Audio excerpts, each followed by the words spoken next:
Hello and welcome to Emma's ESL English. Today we are looking at look, phrasal verbs with look, of which there are a lot, like a surprising amount actually. I mean, I realized this, but when I went to look to see if I could make a list, I decided that was a fool's errand. The list would have been extremely long. So what I'm going to do instead is cover some of them here and then give you some links on the blog so that you can, if you really want to go find out more, you can. I'm hoping you kind of know a lot of these. I'm hoping that you covered them at school and these are just kind of reminders and maybe a little more detail about the meaning of them. Or maybe putting them in some kind of context that you weren't aware of. Hopefully it's useful. If you would like me to come back to looking at phrasal verbs with look, we can do, because there's a lot. Okay. Some phrasal verbs using the word look involve actually looking, and many of them don't. Yay, English! So, first of all, those that involve looking. Look through. I need to look through the dictionary. We can also use look in for this. I need to look in the dictionary.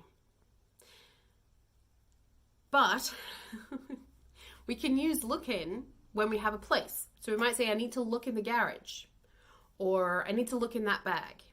But we wouldn't say, I need to look through the garage. We need to go in and look in the garage for something. But if we're looking through something, it's something like this. So we can look through a book, like a dictionary. We can look through a filing system. That works. We can look in the filing system for something, but that's just like, here it is. Whereas look through means I don't know exactly where it is, so it's going to take me some time. I'm going to have to look at a few different files before I find the right one. Look over. If I ask you to look over something, then it means I want you to check and make sure it's okay. So if you need someone to proofread something, then you might say, please can you look over this for me? But if I add a there, then it becomes, look over there. What's happening over there? So I'm telling you to look in a particular direction. So simply adding one more word completely changes the meaning of look over. If we go back to the idea of the dictionary, I might ask you to look up a word in the dictionary. So look through the dictionary is when we're going like this. Maybe we have a word in mind. Maybe we have a thing in mind. And we're like, I'm pretty sure it starts with an E. So I'll just look through all the words that start with E and see if I can find it. Thank God for Google and thesauruses. But before Google and thesauruses, that's what I would do. It starts with an E, and then I would go to the dictionary and look through all the words with E. Whereas, if I look up a word, then I know what the word is, but I don't know what it means. So I'm going to go straight to that word in the dictionary, and I'm going to see, oh, that's what it means. But if I add a to, she's always looked up to her auntie. Then it means that she sees her auntie as a role model, as someone really impressive or cool, and she wants to be like her auntie. If I've lost something, I might say, I need to go look for my phone. Or someone might ask me, what are you looking for? I might ask you to come here, look at this. In this case, we're directing someone's eyes to a particular place or thing.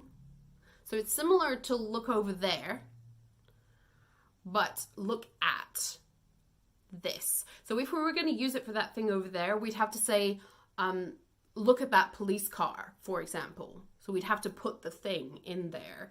Whereas if I just say look over there, I'm talking about the direction rather than particularly what I'm looking at.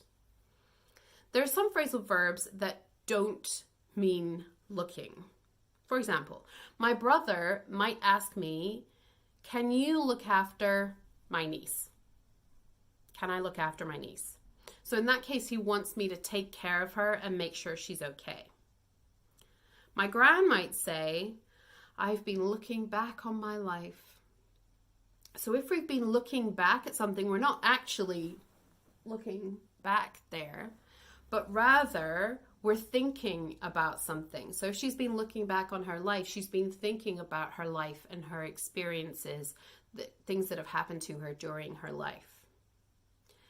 Someone might say, they always look down on me. Again, it doesn't mean looking down from a great height, although that's the same idea. If you look down on something, then that means you're better than that person. So if someone says they're always looking down on me, then what they mean is they don't feel respected or appreciated. It's a lot. I know it's a lot. Let's leave it there. There's too many. There's too many. But as I said, I'll put some links in the blog and then hopefully that will give you more. But don't overwhelm yourself. Seriously. These phrasal verbs in English, there are so many of them and you could drive yourself mad. I'm sure many of you had to memorize them at school. So hopefully this isn't too overwhelming and is just more of a review session. But there's a lot of phrasal verbs in English, so don't drive yourself mad with them. It doesn't matter. If you can find another way to say it, then do. If you can't remember the right phrasal verb and you could find another way to say it, then do that.